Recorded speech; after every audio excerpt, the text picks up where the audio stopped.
Welcome to Bicycle Retail Radio, presented by the National Bicycle Dealers Association.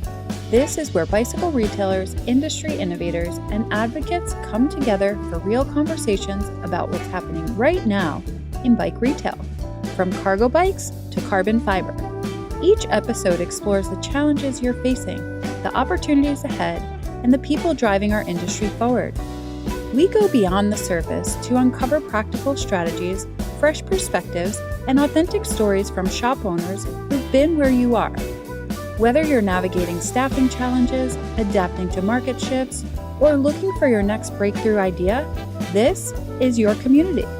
Since 1946, the NBDA has been in the trenches with specialty bicycle retailers, providing education, advocacy, and connection when you need it most. Want to be a part of this community? Learn more about NBDA membership at nbda.com.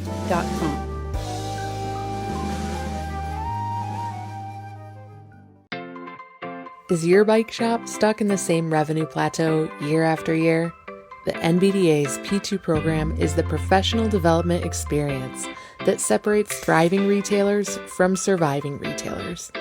P2 connects you with industry experts and fellow dealers who've faced your exact challenges. Learn proven strategies for inventory optimization, staff management, and profit maximization. This isn't just theory, but real tactics you can implement immediately.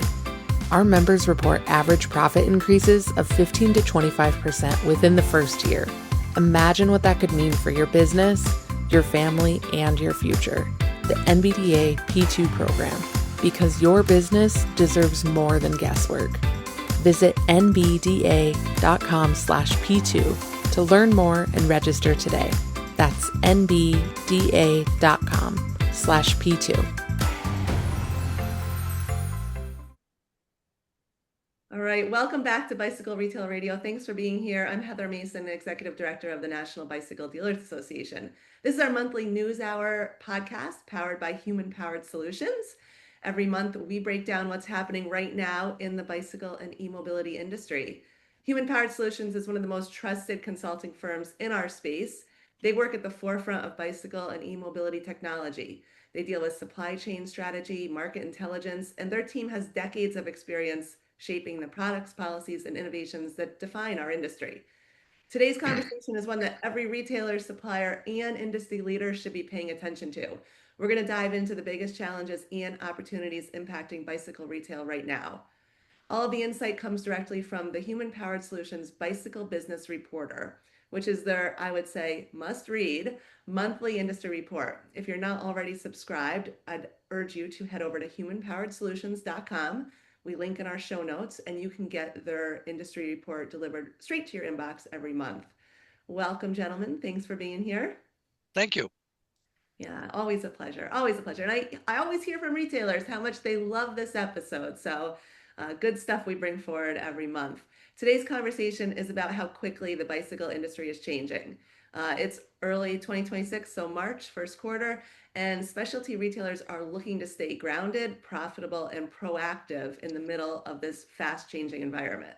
So today I want to do things a little bit differently. I want to start with legislation that's already impacting retailers, kind of like the biggest news we're talking about right now. And I want to reach out to Steve Bina and cover his article titled, New Jersey Law Defines E-Bikes as Motor Vehicles. So we'll start with that, and then we're going to zoom out to a broader market analysis and ask questions related to the February Bicycle Business Reporter. All right, let's get into it. So, Steve, in your article, you explain how New Jersey reclassified electric bicycles by grouping Class 1 and 2 e-bikes into a single motorized bicycle category. So for retailers who may not be tracking policy closely, can you walk us through what changed and why this legislation matters well beyond New Jersey? Well, and you're right, Heather. That's exactly what's going on. Unfortunately, e-bikes and the retailers, I'm sure, pretty much understand Class 1, 2, and 3 designations on these. And there's been a continuing debate about where Class 3 fits vis-a-vis CPSC regulations, which are very straightforward on Class 1 and 2. Class 3 seems to be something of an orphan, but it's real and we have to deal with it. In New Jersey, the state senator who proposed and drafted this legislation had seen some accidents, and unfortunately, some kids have been killed for this. And as a result, he felt a responsibility to legislate some additional requirements, not only on the sale, but on the licensing and registration of these products. And while there has been this continuing debate about class one and class two and class three and separating all of that from e-motos, which is a whole nother issue, the legislation in New Jersey put everything together and said anything that's an electric bike is the same. So whether it's an e-moto that can go 45, 50 miles an hour, or it's a class one or class two e-bike that has, by definition, been subject to 750 watt engines, motors, and a speed limit of 20 miles per hour, they're now all the same. And so how they would regulate these e-motos and how they'd regulate class one and class two are identical. And that's a big problem. It's a big problem. Yeah. In your article, you talk about the new requirements like licensing, registration, insurance. All Yes. these products, as you're saying, have historically sold as bicycles. We're not talking about, you were talking about class one, just, what I would call a Right. basic e-bike. Yeah, basic Now e-bike. all these requirements. So from a retailer's perspective, this creates some real business impact around customer education, liability, just adds friction to the sales process. Just some thoughts that you have there, Steve. I've heard from retailers that are just like kind of taken back. Yeah, and that's the big problem. I mean, when you sell an analog bike, anybody that comes into your store, you will sell them a bike that fits them, right? And the bike will go however fast that individual can pedal it. Mhm. What you have now with electric bikes, and here's the public perception, it's electric and it has a motor, and therefore we need to regulate it. Well, unfortunately, that pendulum has swung way far into the opposite direction. And there needs to be a delineation between the different kinds of e-bikes and what they can do. Um, in New Jersey, now they're saying to ride any kind of e-bike, you have to be at least 15 years old. You need to have a license. And, if I'm going to walk in and try and buy an e-bike for my kid who's 15 years old, that becomes a much bigger hurdle. Does the dealer say, I'm sorry, I don't want to, or I can't sell you that e-bike? We've got these other acoustic bikes that I'd be happy to sell you. Or do you go through the legislative hoop jumping to be able to sell him this bike legally and do what your due diligence to make sure that he can use it safely? Yeah, it's really put us in a sticky situation. Like e-bikes are one of our fastest growing categories. Yes. Out in California, 9 out of 10 bikes on the road were e-bikes, and most of those 9 out of 10 were operated by, I'd say, riders less than 18 years old. So Yeah. if we lose this category, that could be really troublesome. But we also want to keep our riders safe and mitigate retailer risk. Um, in your article, you point out how quickly the legislation passed and how little industry input there was. And it did. It kind of, I hate to say it, but it caught us off guard, right? Do you know if any amendment efforts are underway, or for retailers, who are maybe in New Jersey, what they could be doing right now to protect their business or just kind of stay in? Well, are there amendment efforts underway? The short answer is yes. Hmm. But they're coming from a number of different directions. And that in itself creates a problem because the industry is having a very difficult time speaking with a unified voice or an aligned voice. And the hardest, and Jay's been involved in legislative efforts for years, the hardest thing to do is to amend legislation. Passing it's tough enough, but once it gets on the books, amending it becomes an even bigger issue. And in this particular case, because of the impact on young riders and young riders who are getting killed, the public perception is that, well, this may be the right thing to do. And as I mentioned a minute ago, e-bikes, the public will perceive them. They're electrified, they have motors, and so we need to legislate and regulate them. And unfortunately, because the industry hadn't been as proactive perhaps as they should have been, both in how they were selling the bikes and how they were educating riders on them, this is where we've ended up. And part of that again goes to the way the industry and certain elements in the industry kind of ignored the issue of class three, which weren't defined by CPSC.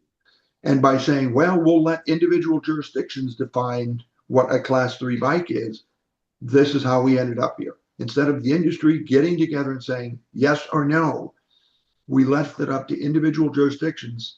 And this is what we came up, this is what we got hit with. Yeah, we need to protect that class three category. It'd be really nice to see that under the federal definition of what is Yes. bicycle, and we could I fall mean, back on that. yeah. And if that's where lobbying efforts need to go, then maybe it's instead of individual states or jurisdictions doing that, the lobbying effort should be back towards CPSC to make a decision. Are these bicycles or aren't they? Steve, just another question here. You warned that New Jersey could become a template for other states. That's, yeah. Yeah, and again, that becomes a big problem as well, Heather, because as other jurisdictions look at the same kind of issues that New Jersey looked at, the people getting killed, young people getting killed, they're going to, rather than just start from scratch, they're going to take a look at what other states have done.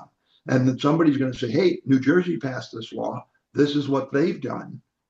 Maybe we should look at that and model whatever legislation we want to have. The state of California is a big one right now. There's a Senate bill that's making the rounds. Now, they're not doing what New Jersey did, lumping all electric bicycles into an e-moto category, but they're talking about licensing. They're talking about insurance insurance for the riders. And so they're taking bits and pieces of it. And so again, across the United States, I'm afraid we're going to see this patchwork of regulations and laws that is going to make it very difficult to sell an e-bike. And I've used the example. I live in Tennessee. I have an e-bike. I want to go visit my friend in New Jersey. Can I take my e-bike to New Jersey and ride it legally? I don't know. Right, right. Yeah. Well, for our listeners, please do head over to the Human Powered Solutions website. You can read Steve Bina's article, New Jersey Law Defines E-Bikes as Motor Vehicles. That is a supplemental article to the Bicycle Business Reporter. So definitely read that.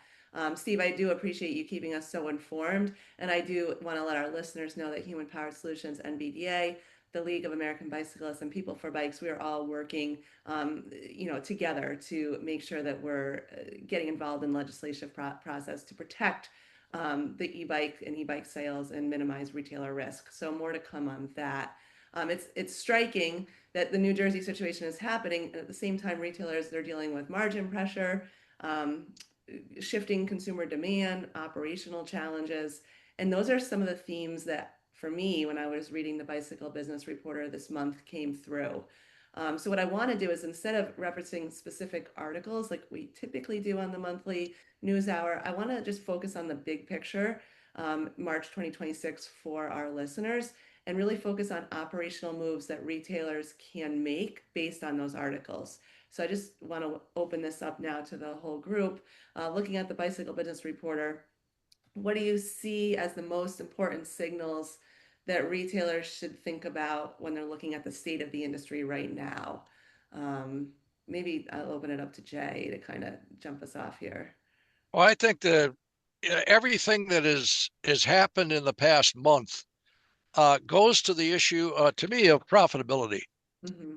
That independent specialty bike retailers need to carefully look at a business planning process that, from an accounting standpoint, is going to make sure that they're selling goods and services at a higher margin of profit than their costs are taking away from them, or the costs of running the business, the cost of doing business.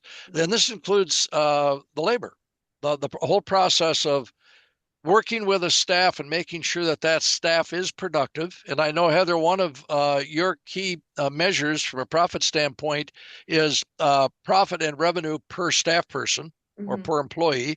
Yeah. And I think that, again, is a good way to sit down and make sure that the assembly people, if they're a big enough shop, but certainly that the employees and the ownership are contributing to the revenue, and in turn covering more than covering and producing a profit off of the cost.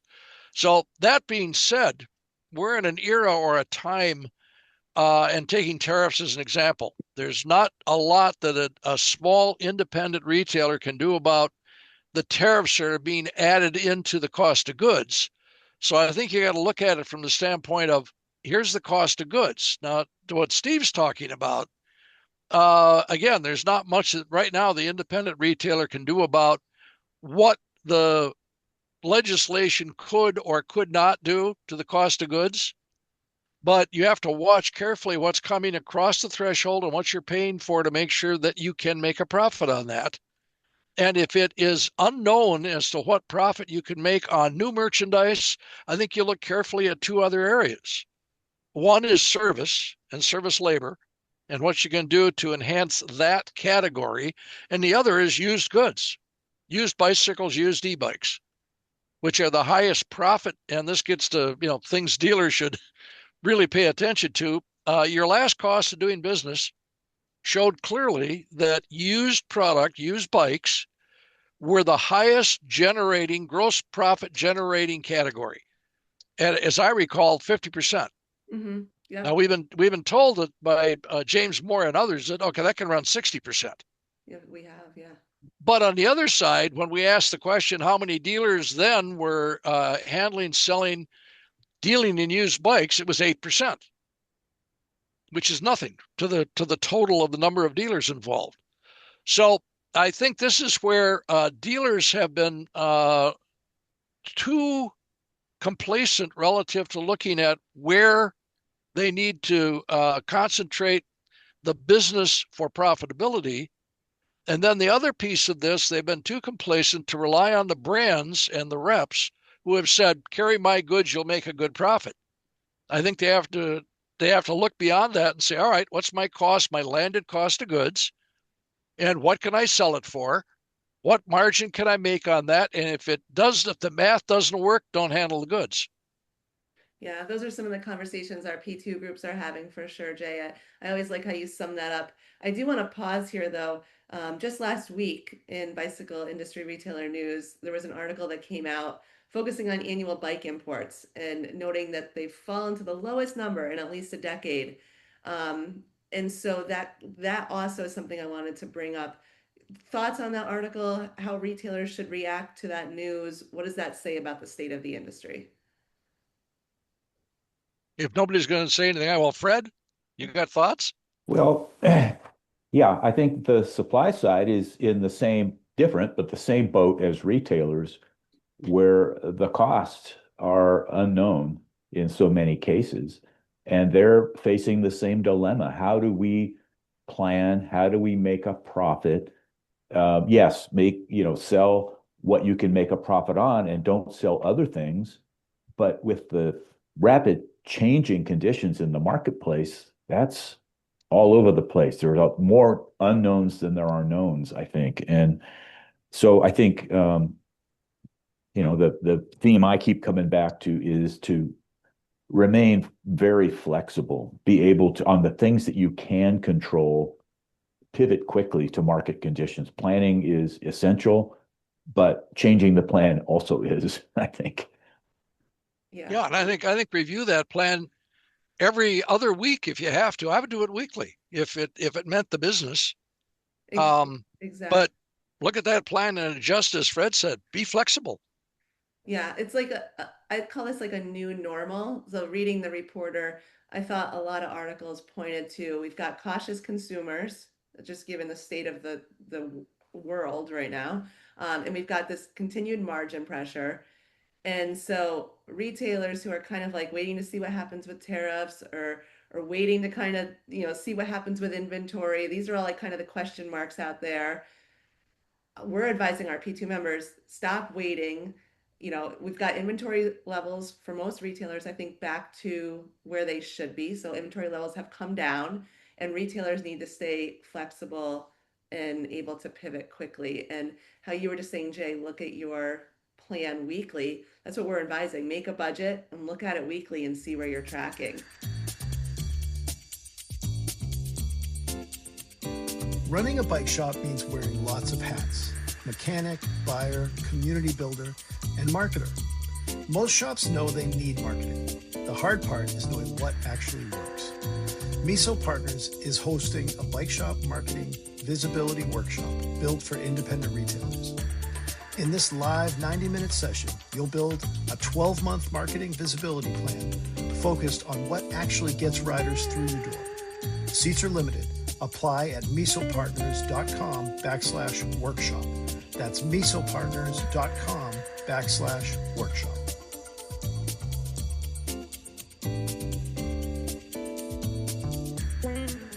Anything else that you would add as like operating reality that should be important measures for retailers right now? Well, I'm gonna continue one other thread on the previous question. Oh yeah. The article in Brain shocked me for a lot of reasons. The first shock was it was that low, and I've since corresponded back and forth with Stephen Frothingham, and the number that he posted was 8,540,268. 8,540,000 acoustic bicycles imported in the 12 months of 2025. That is the lowest in over 25 years. He went back to 2016 because that's as far as his data went. I've got data to 2000. That's the lowest ever in the last 25 years. And the other piece that goes with that is we know, because Customs collects the data under defined HTS numbers, harmonized tariff schedule numbers, which imports are clocked into to calculate the duty they pay. And that's where this data comes from. The total dollars collected were 850,161,000. That, as Steve points out, is the first time it's dropped below $1 billion in the cost of imported bicycles, or the declared value of imported bicycles, since 2007. I'm looking at the chart. And we actually clocked over $1 billion with 20.4 million acoustic bikes imported in the year 2000.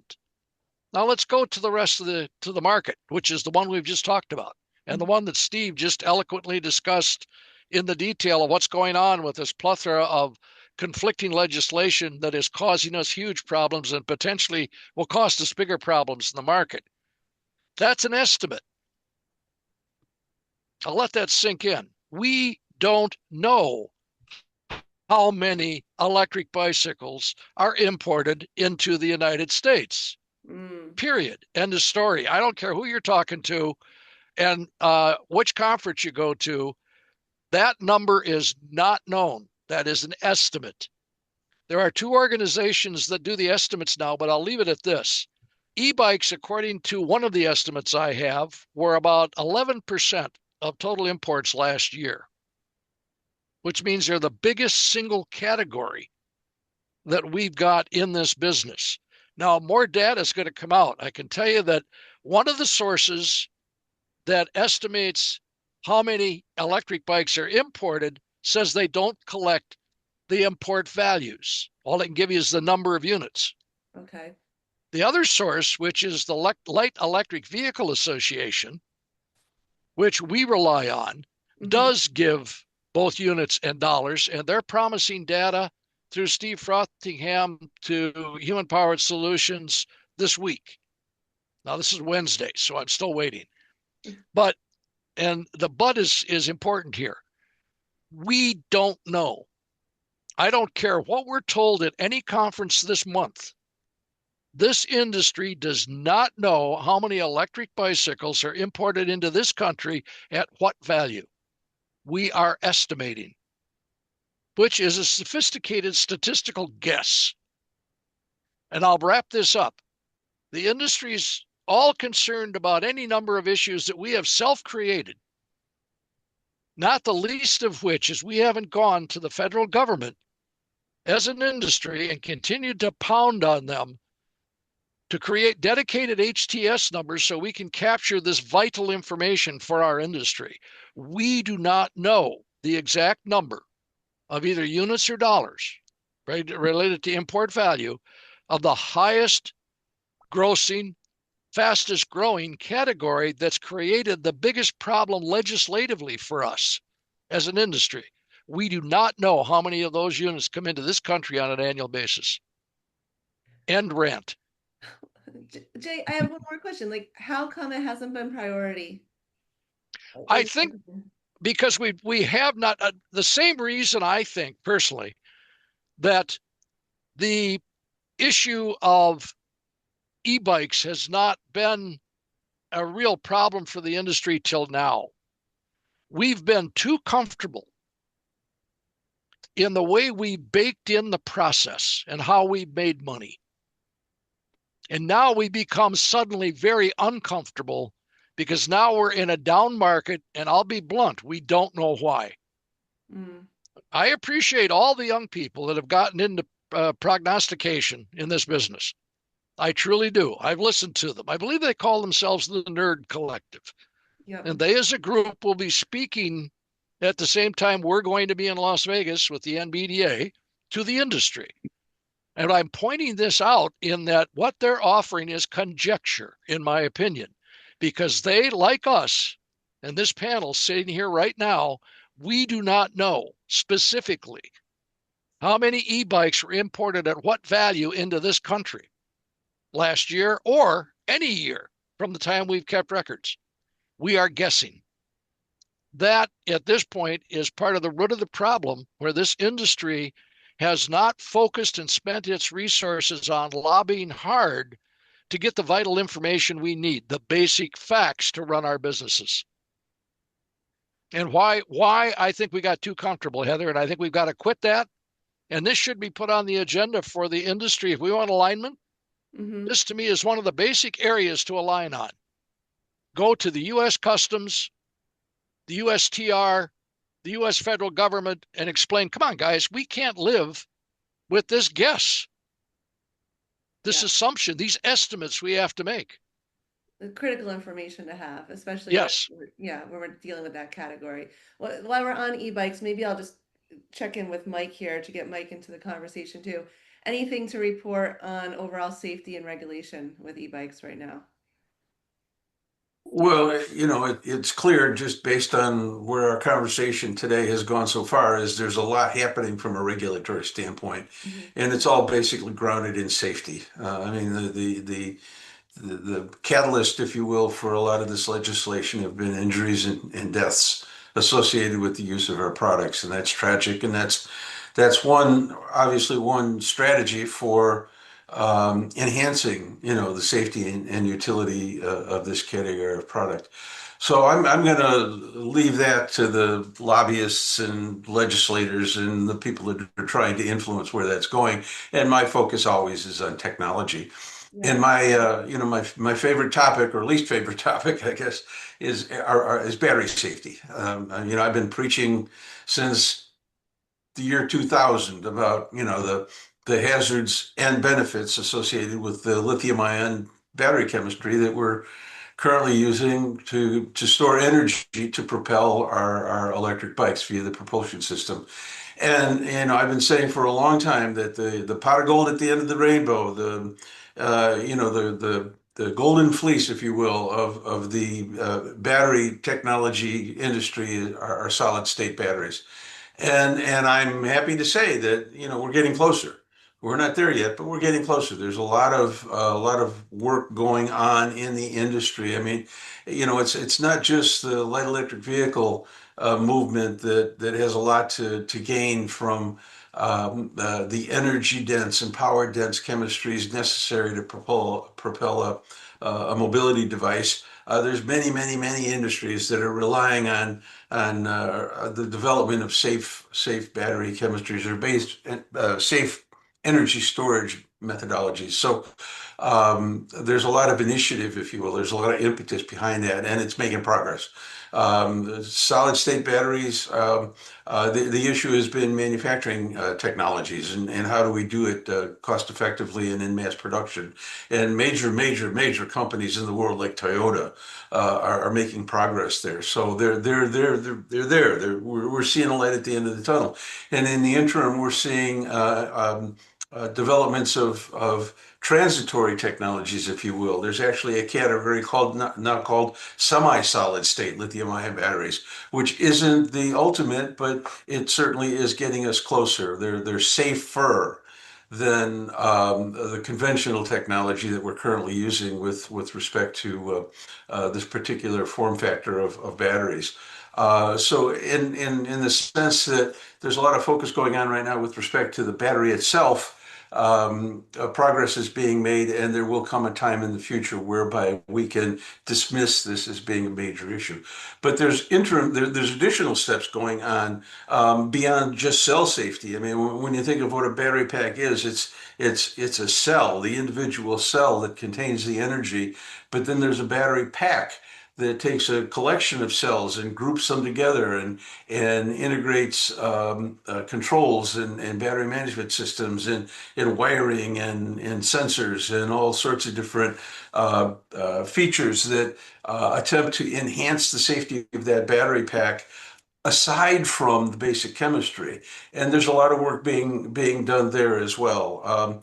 The crisis that we've seen associated with significant property damage and injury and death has motivated a lot of people to take different tacks, and that's making progress. There are new standards being proposed relative to battery pack construction. They basically go to steps that protect the cells themselves, that mitigate conditions that cause a cell to go into stress and potential thermal runaway.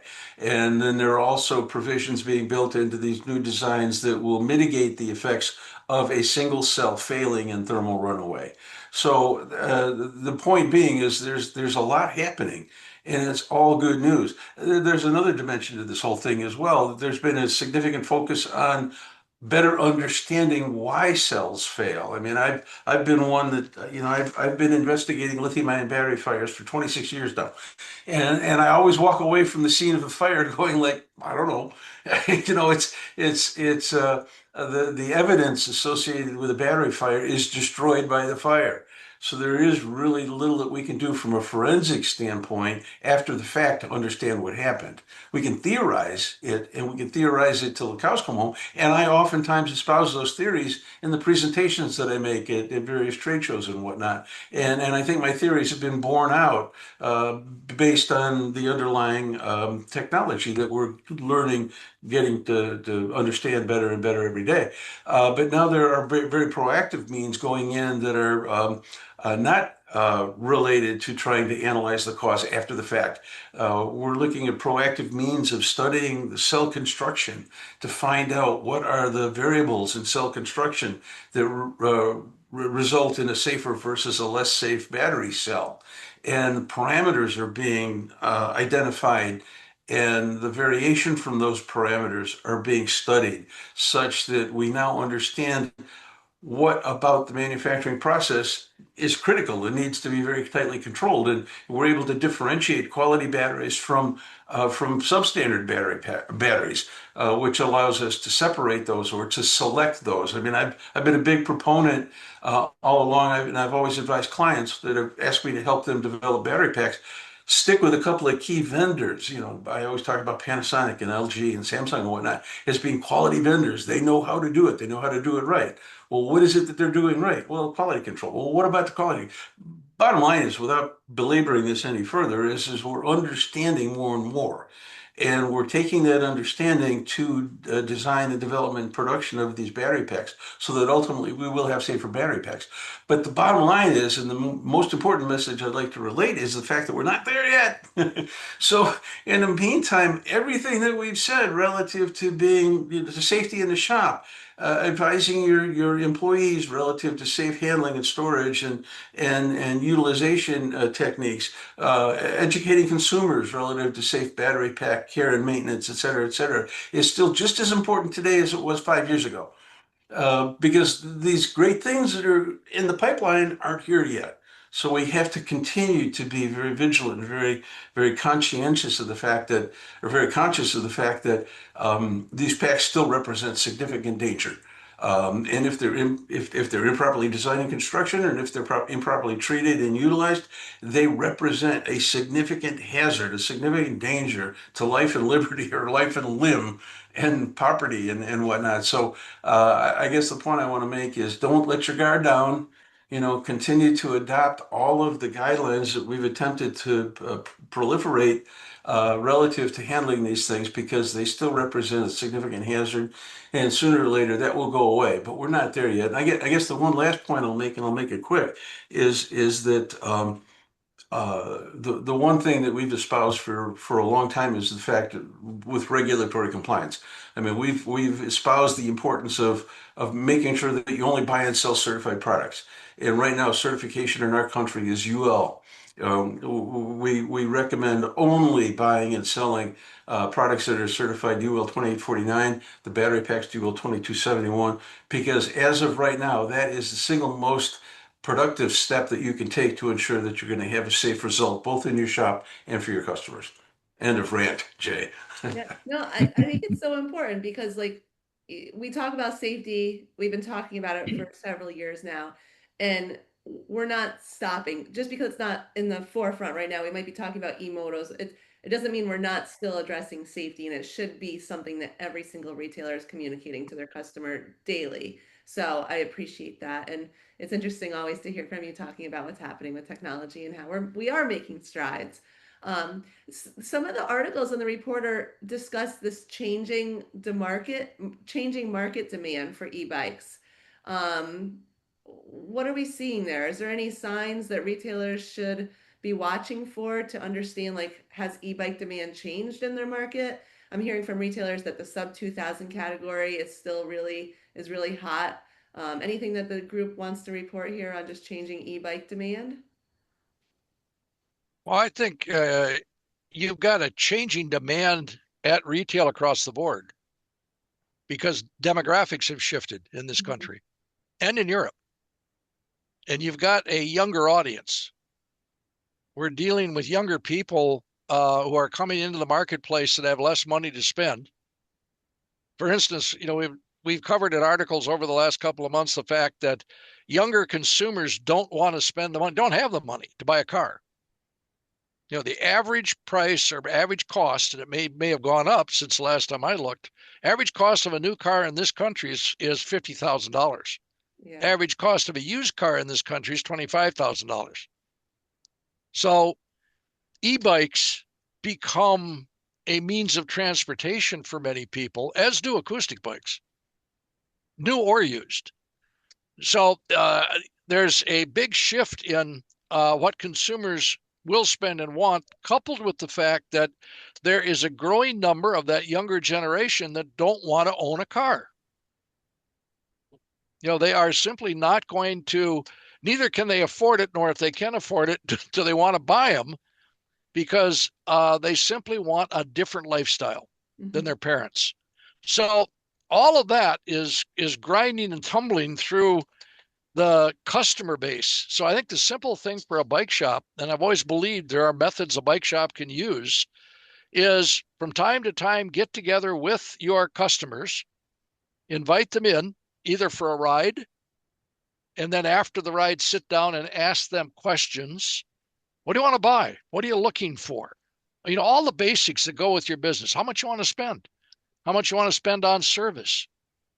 And begin to get a feel for what your community is serving. What are the demographics of the people coming to your store for your services? What are the demographics of the people that aren't coming to your store, but you would want to attract? Now, how do I get them? You simply use connections through First Family and then customers to get people that bought a bike at Walmart, Target, Dick's. Why did they buy it there? Ask them questions about what would it take for them to come here. I think you're going to find universally, because this is a big issue we have not solved, Heather, and you know this. Oh, yeah. We disrespect women. We disrespect old people like me. We've done this for generations. Fred and I used to compare notes about the mystery shopping. And this may be something that local dealers could do, is hire a local firm, find out what the cost is to mystery shop. Yep. We have that available on the NBDA website. You can get a secret shopper and have your store shopped. Yep. Yep. Do a mystery shop and sit down with staff and don't holler, scream, and jump up and down. Sit down and constructively talk about. I know I've told this story before, but I used to work for a very large dealership in Wisconsin for the boss and a multi-store. And part of what I did every month was go to his lead store and walk from the front to the back and from the back to the front. And if I was not stopped and asked a question or called out by staff, "Hi, what you doing here today? How can I help you?" I would engage and then do the rest of my mystery shop. 9 times out of 10, I was not asked a question or recognized in that long trip back and forth in that store. And I would sadly have to report this to the owner and explain to him, your staff was talking to each other. They looked at me. I'm an old guy with a beard. I've been old for a long time, by the way. So that I didn't fit what they thought was the profile that they wanted to talk to.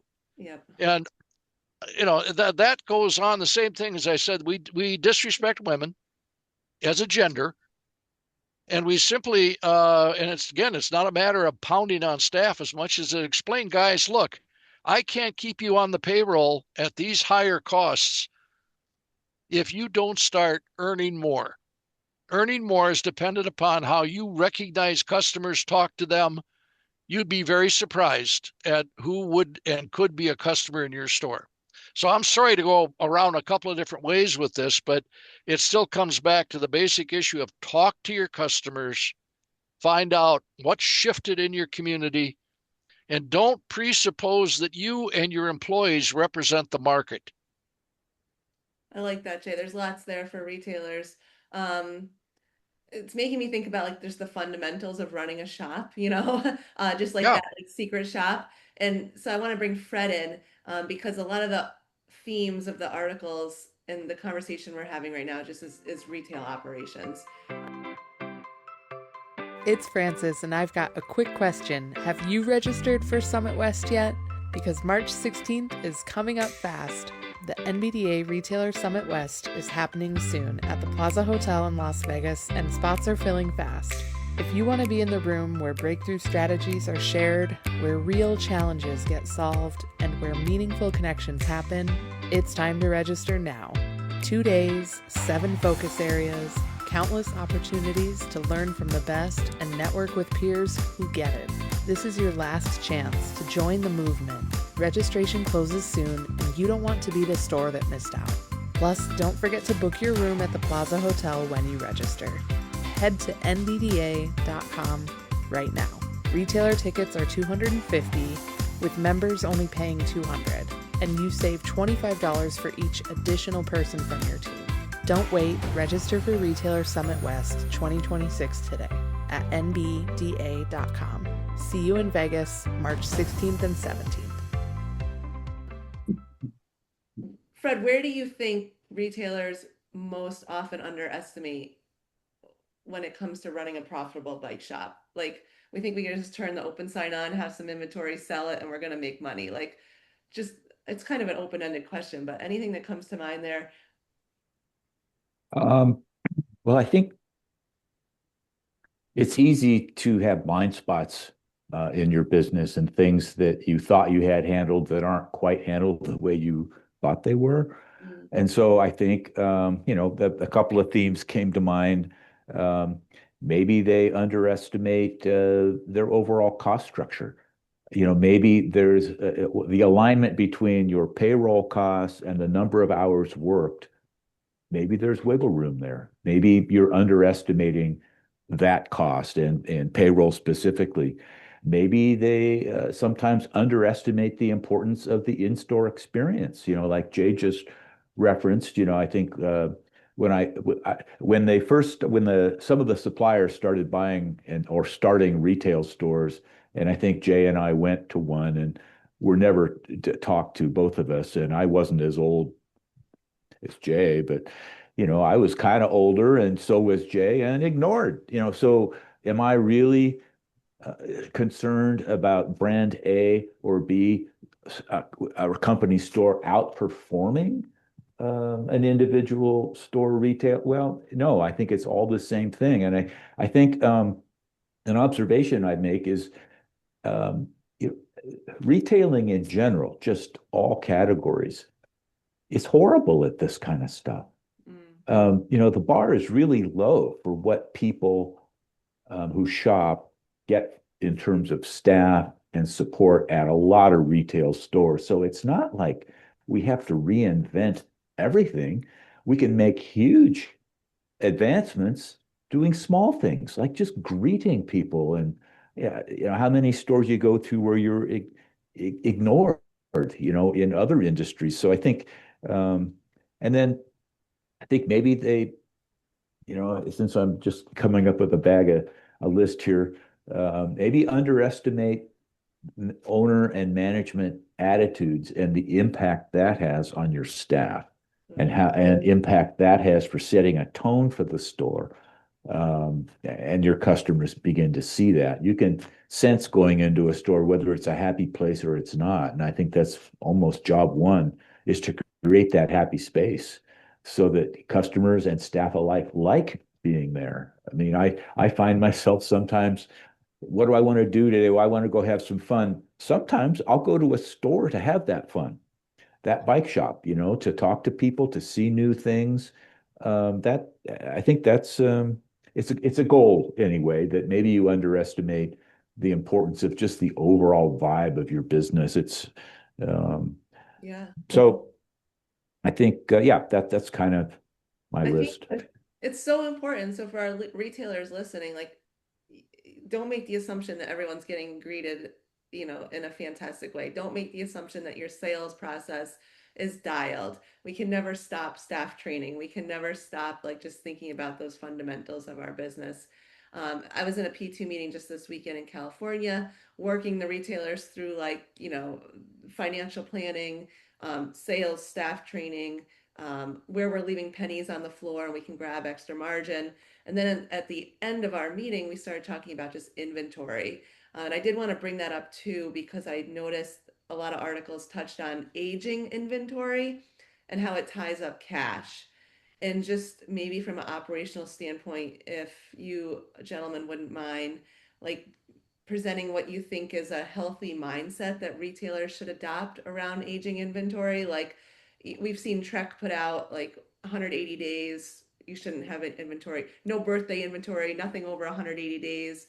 Where are we in March 2026 when we think about aging inventory? Should we have like a 30, 60, 90-day stocking plan and try to get those turns as quick as possible? Any thoughts from the group on that? Yes. Have a stocking plan. I mean, this situation, I don't think negates the basics of retail math or retail finance or retail budgets. Is have a stocking plan. You can't hold on.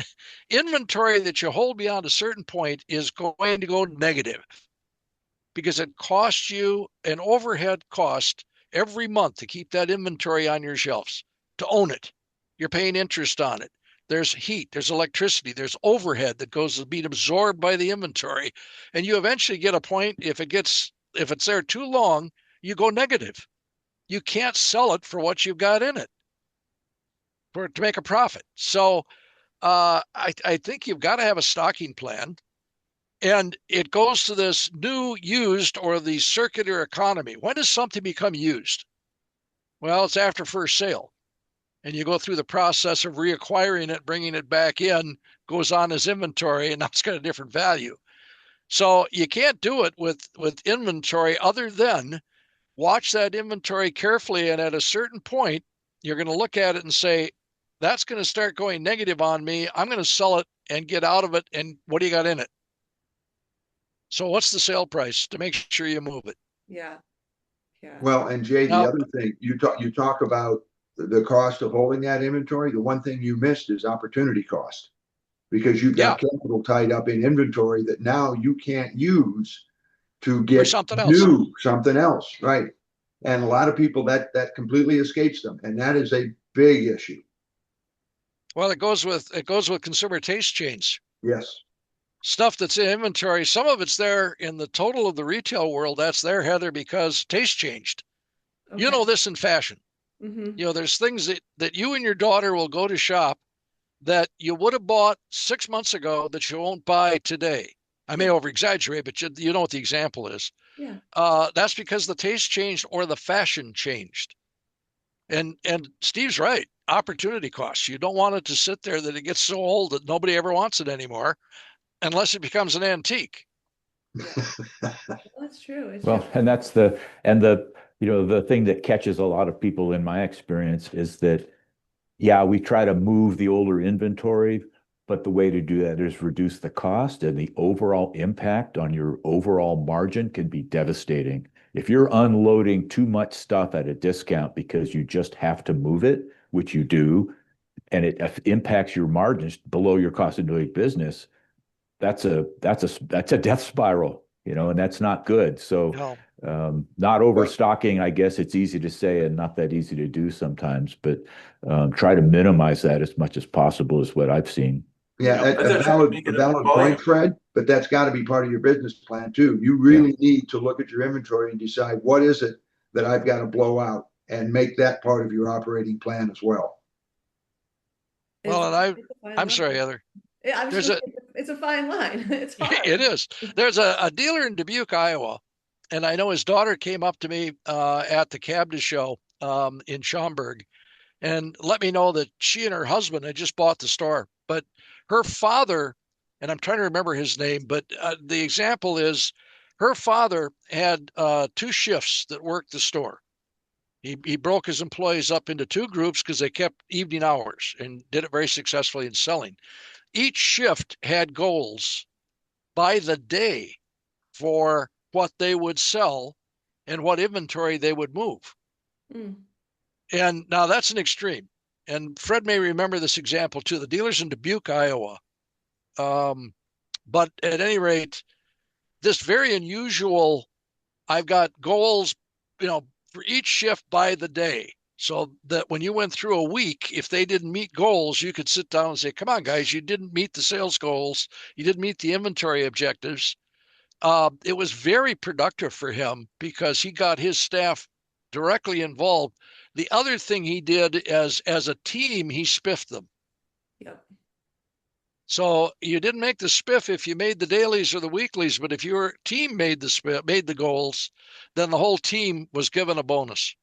Yeah, there's a lot of opportunity there when it comes to inventory, getting your team on board, giving them goals. Um, what about just to keep us moving forward, the service department? A lot of articles as well reinforce that service remains a major opportunity. I have talked to retailers all the time about how shifting some sales dollars to service and really focusing on growing their service department revenue to 15-20% of their total revenue can really add big wins to the net profit margin at the end of the year. So any thoughts, like if a retailer is looking to increase their service department opportunity, where they might want to focus? Well, I'll go ahead, Okay, Fred. Jake. I, I was going to say examining your labor rate and making sure that you are charging enough. I think sometimes, there's fear that you're going to price yourself out of the market. You're going to price yourself too high. People won't pay it. But if you haven't tried to raise your prices on service, you're not really sure. And I think people will pay for expertise. And so maybe that's something to examine anyways, to really look at what you're charging and make sure that you're not undercharging for the value you provide. I like that. Yeah. And Jay, were you going to jump in? Well, I think to Fred's point, you can index that to automotive. In other words, what are the automotive rates? What are the automotive mechanics charging to give you an idea of what is fair rate and what do people accept as fair rate? What I was going to reference is that in this month's issue, we cover a headline: Shimano's study reveals the hidden bottleneck in Europe's cycling boom. I think well, it's a little convoluted, but that's the headline. What Bike Europe covered was this current month. Shimano hasn't done a European-wide survey of consumers in 3 years. What they chose as a topic was to find out from consumers across the EU, the European Union, what were the primary bottlenecks? Why are consumers not buying? Which is a key question I'm concerned about relative to the US market. Heather, you've heard me repeat and chirp about this for months. Yep. We don't know. So Europe, Shimano Europe evidently has the wherewithal that they're spending money on a survey. This survey went out, multiple nations in the EU came back with a very interesting report. It basically said, and I'll grab pieces of this here. It basically said that bicycle mechanics are the backbone of the cycling ecosystem, and maintenance is now a primary barrier to cycling frequency and long-term ridership. Why wasn't that study shared with the United States? Why didn't Shimano come into this country and do a similar survey so that we could get the same idea of what consumers are thinking? Mhm. Now, I don't think there's anybody here, Heather, that does not understand clearly that service is a key issue. Yeah. But here is a major consumer study. They spent a lot of money on this to find out in the European market something I think we intuitively know, but it would really be really nice if we had the data and the information, that service mechanics are the backbone of the industry. I've never doubted that, but I'm also aware that Heather, the NBDA and one of our members has just recently worked to get the Department of the Interior to declare that bicycle mechanics as a skill, but it's also an apprenticeship now. Correct. Yeah. Yep. Mhm. And I think that's extremely important to understand, that we as an industry have gone up to 2025, 2026, and have never had bicycle mechanics rated or recognized as being an apprenticeship program to become a professional bicycle mechanic. Mhm. That's to our detriment. So I full well intend to buttonhole the Shimano representatives at the upcoming CABDA show to find out, one, can we get our hands on this study? Yeah. And two, why didn't this get in the brain? Why wasn't this a major discussion point to let the American dealers know that at least Europe has discovered that one of our keys, as Fred said, is service. Right now, they've got a problem where consumers are not coming in buying bicycles because this is considered to be a point of blockage.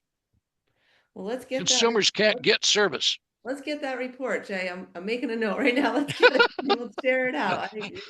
I could not agree more. I could not agree more. Um, well, what should our listeners do differently in the next 90 days to improve their business? Let's put it that way. So we've got the next 3 months, the next quarter coming up. Maybe I'll just get all of you to kind of, maybe Steve, next 90 days, where should retailers, what should they do differently to improve their Well, business? you know, I tell you what, Heather, if I had a crystal ball, it'd help. Um, best thing I can say is pay attention. Pay attention to who's coming in your store, what they're talking about. Pay attention to the products that you're handling. We've talked about inventory. Understand what the aging is on that inventory. Figure out what's selling, what isn't selling, and make a plan to get rid of it. Get it off your books, get it out of your store. Even if you end up donating it, you can use that as a write-off. It may hurt your margins, Fred, but at least it's off the books, and now you've got perhaps additional capital that you can put into something else. Pay attention to the legislation. Buttonhole some of your state senators or your state congressmen and figure out what they're talking about relative to e-bikes. And I want to make one real quick point here. In California, where they're now looking at different legislation, there was a study done last year where researchers went to 19 San Francisco middle schools and high schools, and they surveyed all of the two-wheeled electric bikes that the students were riding to these schools. And they found that 88% of them were not e-bikes. They were e-motos, but they were thinking they were e-bikes. So this is where the dealers need to be careful again because of this legislation that's coming out all the time. Excellent. Thanks, Steve. Yeah. Fred, what about you? What are your thoughts? Well, I was going to be very clever with this, and I was going to quote Master Yoda because, as I remember, what his phrase was is "There is no want, there is only do." Oh, But I thought, I wonder if that's right. It's been a long time since I've seen this movie. His actual quote is, "Do or do not, there is no try." And oh, so I found myself blowing a big hole in my cleverness because I think trying is really good. That's doing something, and so I think that's, at least my thought is to try and to do maybe one thing that you haven't done yet in the next 90 days. It's very short term, but something that's been on your want list, something you've pondered, maybe just take one. It's more manageable than trying to do a whole bucket list of things. And so that's any advice that I have might be that one. I like that. I like that. Mike, what are you thinking? Well, again, back on the battery situation, I'd advise dealers to review their policies, their store policies relative to battery safety. Review the message that they give to their consumers as they're leaving a store with a new e-bike relative to battery safety, and just ensure that their purchasing policies guarantee that they're buying certified products, and periodically asking their suppliers for certificates of certification so that they in fact know that they're selling the most safe product given current state of the art of the technology. It's just we can't let down our guard with respect to these issues because as I say, the technological solutions are still on the horizon. So, so, so important. Yeah. I guess, Jay, bring us home. What are your thoughts? Well, I think overall dealers from this point forward, with everything that's going on, as you said, need to focus on profitability. And the simple fact, I'll leave you with a percentage, 13.7. What is that? Well, there's a thing in this country called effective tariff rate. That is the effective tariff rate that spreads across the economy that any given point in time is the total amount or percentage that duty is of cost. I could give you a reference. If we go back to 2024, the effective tariff rate applied to all the goods that we were selling and our cost as a retailer was 2.5% in this country. Immediately after the Supreme Court decision, it dropped to 9.1. And today, after the new tariffs have been imposed, it sits at 13.7. Ooh. The predictions for where it's going to go based on the fluctuations of what's going to happen in and out of the Supreme Court was to go up to maybe about 14, 15%. So I think what especially retailers have to do at this point is carefully look at increasing their both revenue projections and the amount of net pre-tax profit they're building into the business at 15% or more to take into account rising costs because they're already there. We're at 13.7, remember, based on post Supreme Court findings or decision relative to the tariffs. That's what the new tariffs being reimposed. So, in simple terms, make sure that you're increasing profitability by at least 15%. Like it, like it. There's some really great things in today's conversation, but it does make it clear that success in today's retail environment isn't just waiting. It's about staying informed, engaged, disciplined. I love the secret shop idea, not making assumptions that your sale process is good, getting through that aged inventory. Always appreciate the team, you guys, for helping translate the articles into guidance that retailers can actually use. So for our listeners, the Human Powered Solutions Bicycle Business Reporter is essential reading. Go to that link, humanpoweredsolutions.com. Go ahead and sign up. Also, while you're there, check out Steve Bina's articles, the current one and previous. They're all fantastic reading for bicycle retailers, essential. And you can reach out to the Human Powered Solutions team with any questions. If you're not a member of the NBDA, join. If you're not part of our P2 program, this is the year. Really focus on profitability. The P2 program will help you. We're all in this together. Hey guys, thank you so much for your time and insight. Thank you. Thank you, Heather. Thank you all. Thanks for spending time with us on Bicycle Retail Radio. If this episode resonated with you, subscribe and share it with another retailer who could use the insight. Join us every week for new conversations and fresh perspectives to keep you ahead of the curve. The NBDA is constantly creating events, webinars, and resources built specifically for bicycle retailers. Check out what's coming up at nbda.com. Shout out to Francis Abbott for today's graphics.